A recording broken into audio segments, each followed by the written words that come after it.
Hello and welcome to Talk About Jazz with Doug Hall. I'm your host, Doug Hall.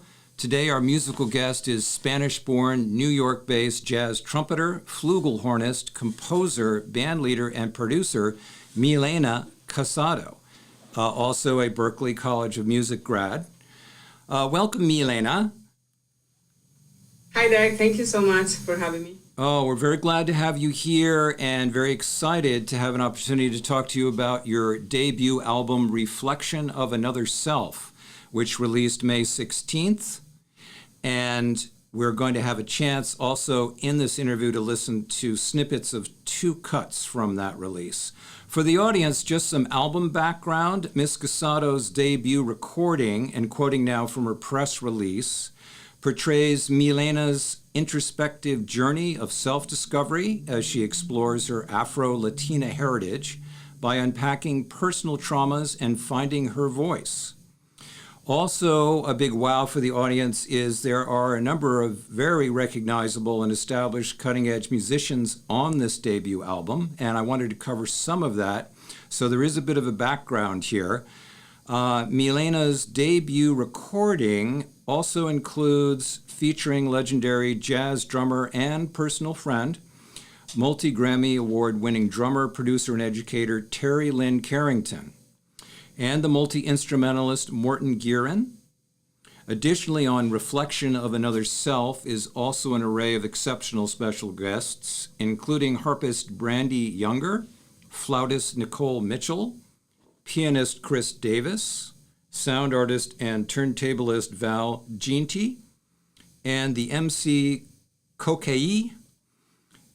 We will hear, obviously, in the background, a number of these musicians on either of these releases. So, obviously, a very personal and emotional and creative statement, Milena.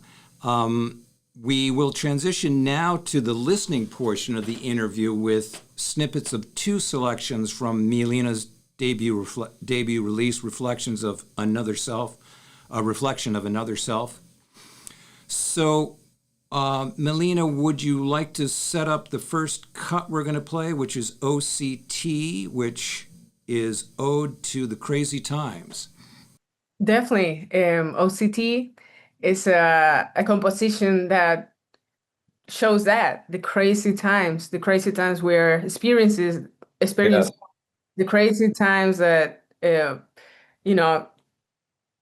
living. Yes. I like to reflect that in the song. And even it's a personal composition because I also wanted to reflect about how I was feeling, what I was thinking about, what I was reading about. I feel it's really universal because we all go through a lot of traumas, through a lot of experiences, and I feel like we reflect that feeling in this composition.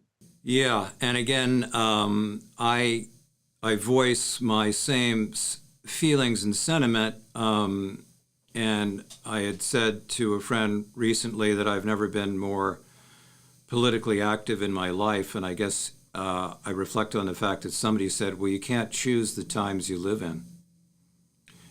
You can either choose to, react or not, but you can't choose the time you live in. So very relevant, clearly, to our times.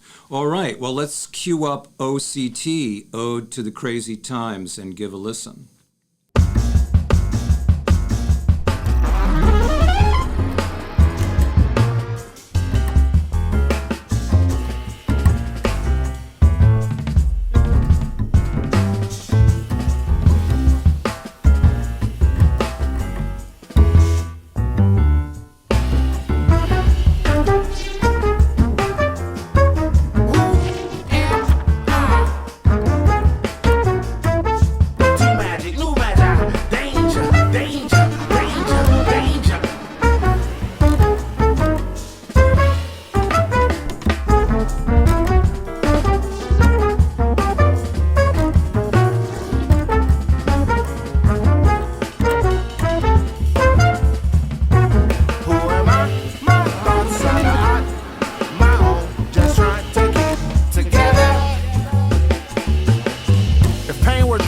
be the kingpin, darkness frequent, my frequency be in.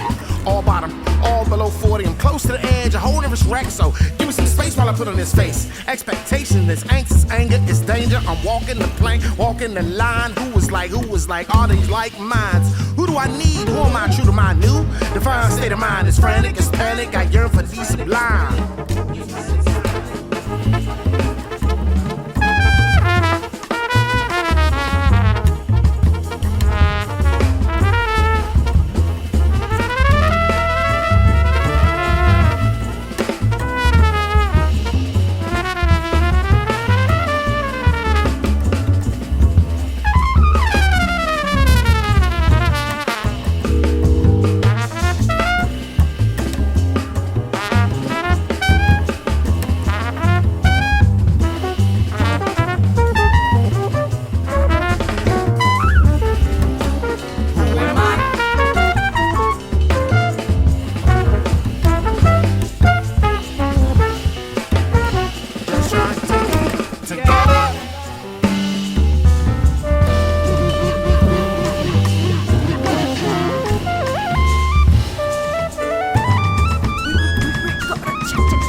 Milena, wow, what a very chaotic energy with a driving beat, but yet it relates to the statement that, in effect, you're making with the title of this song.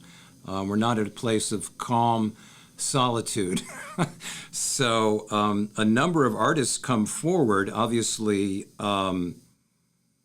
the overlay on the music of the rap dialogue, and also, you know, the voice relationship to music that comes forward, making a statement verbally, as well as sort of the chaotic pattern of music behind it. And then when your horn comes in, it almost sounds a little bit, to me, bebop-like, kind of like bebop meets edgy rap for a moment there, which is great because everything seems to work towards, you know, catching the chaotic energy in your ear, and then the ending of the crescendo of the climbing piano and sort of dueling vocals. So I made some notes. I just thought a hip hop integration with jazz sensation. So, but obviously making a statement socially and politically. So, enjoyed the cut. Your thoughts or? Yeah, no, definitely. As I mentioned, I feel I really wanted to portray that chaos somehow. You know, a copious amount of thoughts going through my mind and Right. feelings and experiences, all of it. In the song. So I feel, and of course, having Kokai there and really bringing or bringing the song to next and the next. Okay, well, I'm gonna say this again. Sorry. That's okay. We can. No, definitely. I feel it was really important for me to portray um, that chaos. Those feelings, and all the thoughts that were going through my mind at Right. that time. Yeah. Yeah. Well, look, actually, I have a question that relates to that later. So, but I'm glad you mentioned that. Our second cut is entitled Yet I Can See. Melina, would you like to set that one up a little bit for us? Yeah. Yet I can see it's a composition that talks about imposter syndrome specifically. Because sometimes you have that voice inside of you that tells you, you're not good enough, you're not worth it, you Okay. cannot do this. But then you have another voice that tells you, that's not true. You are amazing, and you need to Mhm. believe in yourself, to accept who you are, and to love yourself. So this Okay. song, I feel it's like a really cinematic song that goes through that whole process of dealing with imposter syndrome and saying, that's enough. I'm going to value myself. I'm going to love myself. Right. Great. Well, thank you. That's a very personal explanation. Let's listen to Yet I Can See.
Wow, Milena, it's very contrasting to the previous cut. This one has such sort of natural beauty to the lushness of it, and the sort of the soaring, almost spiritual nature to it. The keyboardist, Morgan Guerin, is phenomenal on this song. Actually, Lex Corton. Oh, it's Lex Gordon. Okay. He's on here. Oh, I see. Yeah, okay. He's really playing such a beautiful melodic line that it really grabs you. And then the sudden pace change from the slower intro and then the jump, right, that occurs in the song. And also like the kind of the trumpet and keyboards climbing to their crescendo, and you can hear the punctuation of the drumming kind of driving the rhythm behind it. Clearly, maybe an emotional celebration to say that I will seek the good side of my mind as opposed to the bad side of my mind or decision making. And just kind of as a side note, because I come from a much older generation, this song somehow reminded me of Chick Corea going back to his Return to Forever release in 1972 with a Brazilian or South American vocalist, Flora Purim. There's some similarities there. A beautiful piece, all in all. Any comments that you'd like to make or observations? Yeah, no, thank you. Yeah, this is a really personal piece that I feel, everybody can relate to. Like, I feel like a lot of people experience imposter syndrome sometimes. So it's a little bit of a reminder to just believe in yourself. And I was really happy to record this with my friends and musicians that really inspire me. You were listening to Lex Corton on piano, Morgan Guerin on Iwi, J.K. Kim on drums, and Kanoa Mendenhall on bass. Oh. And then we did some post-production, myself and Morgan, with all the scenes. And I was also myself playing trumpet, as well as singing the vocals. Right. So that's you singing. That's Yeah, lovely. exactly. So yeah, no, it was a really, really beautiful production, and I was really, really happy with the result. Yeah, there's kind of a chemistry that seems to be there where everybody's kind of on the same page with the direction of the mood of the song. It's lovely. Well, I'd like to ask just a couple of questions relating to you and your career. The first question would really go back to your musical foundations and the musical identities that you've expressed, of your Spanish background and I believe Brazilian influences as far as music is concerned. And then coming to the United States, catching the ear of the mix of ethnic influences in the U.S. How do you combine both of those musically? Does that? Yeah, definitely. And I feel like I have a lot of influences, like, and I didn't want to really define this album by one of them. Like I really wanted to just like create something that felt personal, something that I was hearing, something that I will like to listen to. So I really put everything in there, from like, you know, we can call it jazz or R&B or hip hop, or more like cinematic um, and electronic compositions, like maybe like more influenced by classical music, so like I I really wanted to put all my influences in there. Right. Well, that comes out for the audience's sake when you listen to her release, Reflection of Another Self. You will hear a very distinctive variety of musical compositions. And of course, she's teamed with some exceptional artists as well. And there is a distinction in the feeling and emotion of each composition.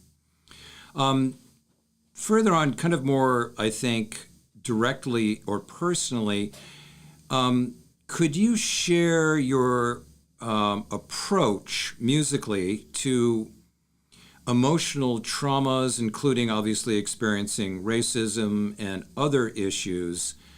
As an artist, how do you translate a feeling, be it anger, be it resistance, be it whatever that might be? How do you translate that as an artist? This is your composition and your creativity into musical choices for expression.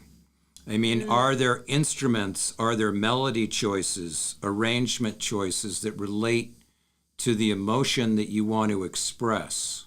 Right. No, that's a good question. I feel for me it comes organically in a way that Ah, okay. I don't have to think like Mm-hmm. consciously about it. Like OCT, for example, is a composition about anger and Mm-hmm. about being overcome, like being overwhelmed about and chaos. So that's what I wrote, Right. those things, thinking about those things. That's what came. Right. But then you have another composition like Lidia los Libros, for example, that Yes. talks about my mom and about finding that space to be with yourself and to Mm-hmm. also share with others. And I feel like just thinking about the harmonies, the instrumentation, the tempo, everything goes together.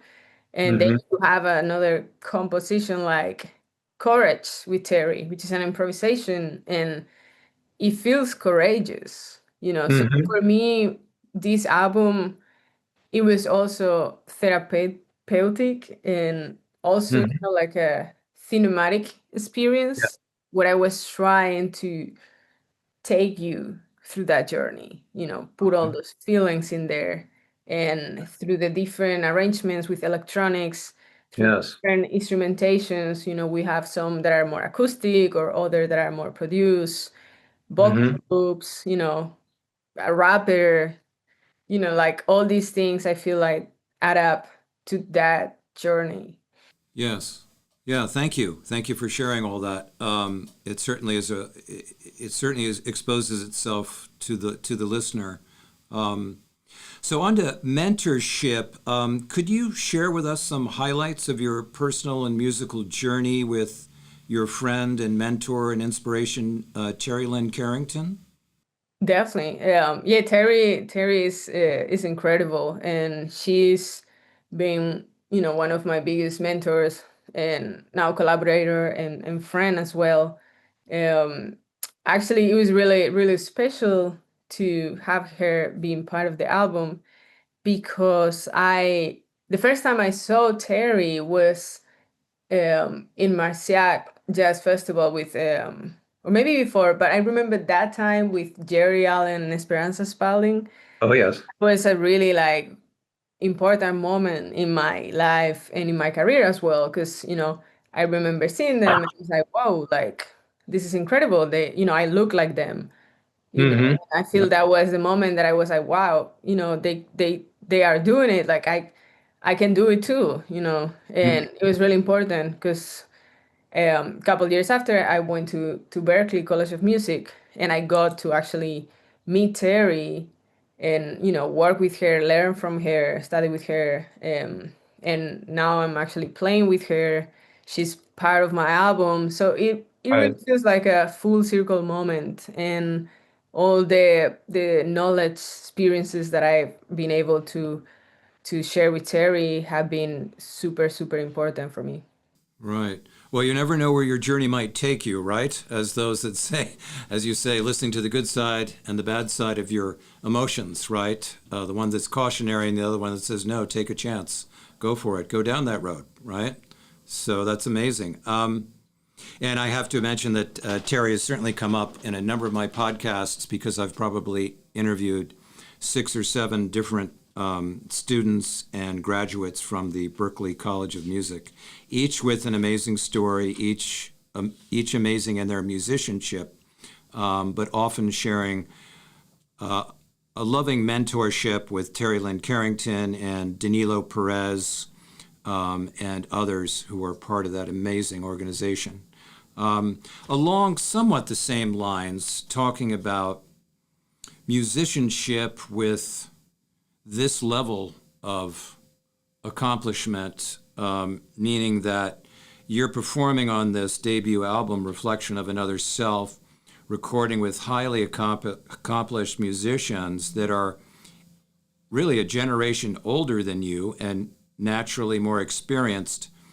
What is the most important takeaway for you musically? I mean, you can either talk about the recording session or the performance. What is it that you look at and go, okay, I've just learned something from this older performer? Mm, right. I guess for me, everybody, all the people that is involved in this project, they're family to me. These are Right. people that some of them I've known for years, some I might have recently met in the last years, but everybody has, we've shared performance opportunities. They have helped me, they have supported me, they believe in me and motivated me. So everybody that is involved in the album is people that I wanted in the album, and it could only be them. Right. So for me, I constantly learn from them in just like creating this album, but also having conversations with them, seeing what they're doing in their own careers and personal lives. Like everybody is really inspiring and important in my life. So it's family, honestly. Yeah. Yeah, that's the same response that I'm getting from every Berkeley student or graduate. Once again, uh, an amazing organization in how it it values differences, it values experimentation, it values independence, and all those sort of positive aspects of creation and creativity. So I guess we're probably close to the end of our interview time already, but I wanted to give you a chance maybe to tell the audience about possible upcoming compositional projects or where you may be performing. Definitely, definitely. Yeah, I mean, regarding composition, like the moment the album came out, I was already composing the new one. So Right. yeah, so I'm already working on it, and hopefully very soon we'll have number two. But yeah, no, I'm also really really excited because we have a chance to present the music with my band this summer. Okay. We are going to be in Spain, which is where I'm from. So we're gonna be performing there, doing a tour in July. Okay. But before then, we are going to be playing in New York. We're at in the Bronx. You can Yes. follow all my concerts in my website. Yes. Yeah, and we have some other performances coming up. So yeah, just in my website, Bands in Town, you can follow all the Right.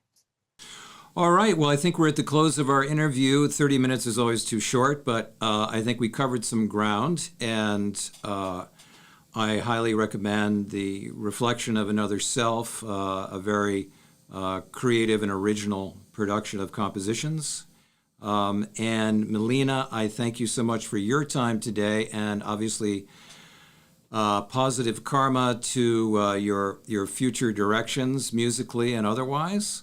And best luck with particularly this debut release. So thank you for joining us today. Thank you so much for having me. All right. Sure. Take care.